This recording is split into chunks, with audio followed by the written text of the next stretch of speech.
Internal combustion engine जो कि fuel का केमिकल एनर्जी को मैकेनिकल एनर्जी तक बदल देता है। डीजल इंजन ने एक सदी से मानव जाति को मदद करती आ रही है। आज की इस वीडियो पे वही डीजल इंजन का कई प्रणाली के बारे में समझेंगे। हम डीजल इंजन का कई प्रणाली को समझने से पहले हम इसका इतिहास को समझना जरूरी है। सन 1893 में रुडोल्फ डीजल ने डीजल इंजन का आविष्कार किया था। डीजल इंजन आविष्कार होने से पहले स्टीम इंजन का आविष्कार हुआ था। उस स्टीम इंजन को जेम्स वाट ने आविष्कार किया था।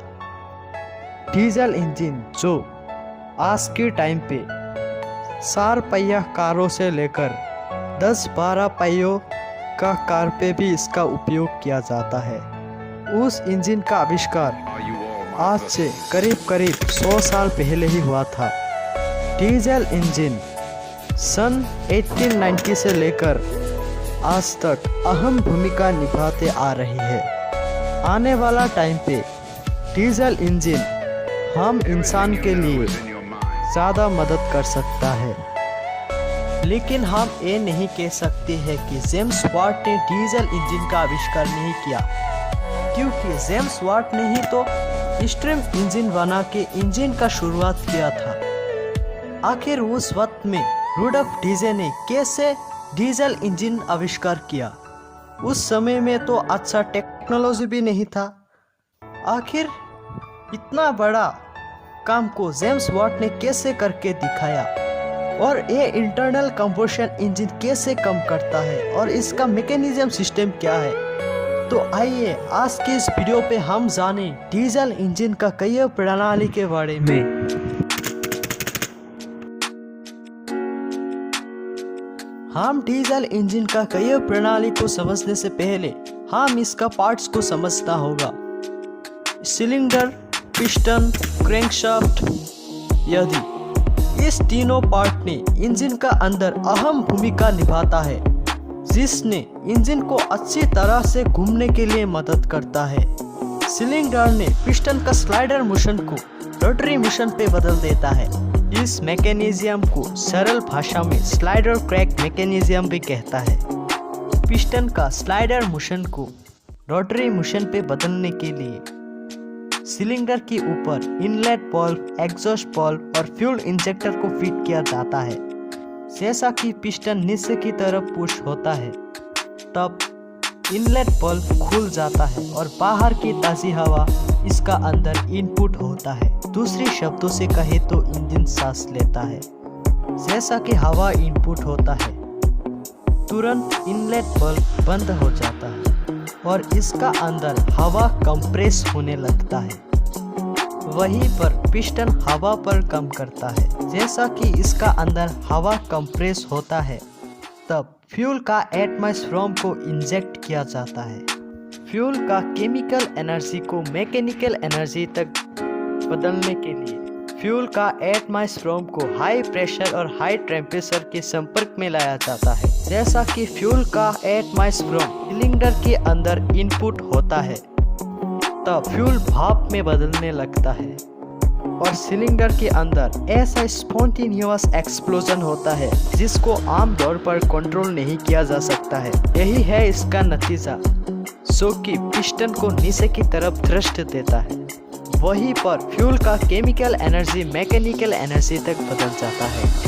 सिस्टम के नशा के कारण पिस्टन फिर भी ऊपर उठ जाता है, एग्जॉस्ट वाल्व खुल जाता है और अंदर की हवा साइलेंसर के थ्रू से बाहर निकल जाता है, और इसी प्रक्रिया फिर भी रिपीट होता रहता है।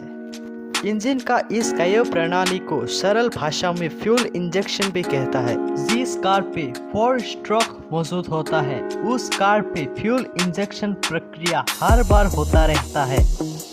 लेकिन हम जो इनलेट वाल्व और एग्जॉस्ट वाल्व देखा है, आखिर इसे कंट्रोल कैसे किया जाता होगा? तो आइए इसका समाधान भी जान लेते हैं। इनलेट वाल्व और एग्जॉस्ट वाल्व को एक शाफ्ट पे फिट किया जाता है, और इसे शाफ्ट को कंट्रोल पे रखने के लिए इंजन का आधा फोर्स चाहिए होता है।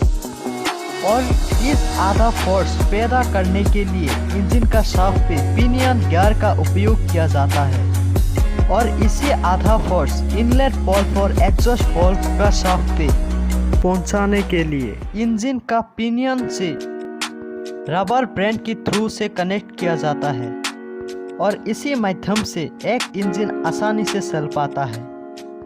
आइए अब हम इस वर्किंग सिस्टम को देखते हैं, लेकिन हमको और एक चीज भी देखने को मिला है।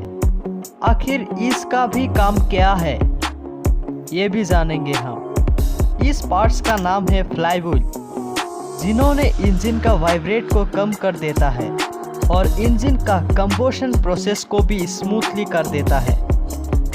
इसलिए फ्लाईव्हील को इंजन पे इंस्टॉल किया जाता है। आईसी इंजन का तुलना में इंटरनल कंबशन इंजन पे ज़्यादा वाइब्रेट पैदा होता है और इंटरनल कंबशन इंजन को रनिंग करने के लिए एक रॉकेट स्ट्रक्चरल डिजाइनिंग चाहिए होता है। इसलिए आईसी इंजन का तुलना में इंटरनल कंबशन इंजन बड़ा भी हो सकता है।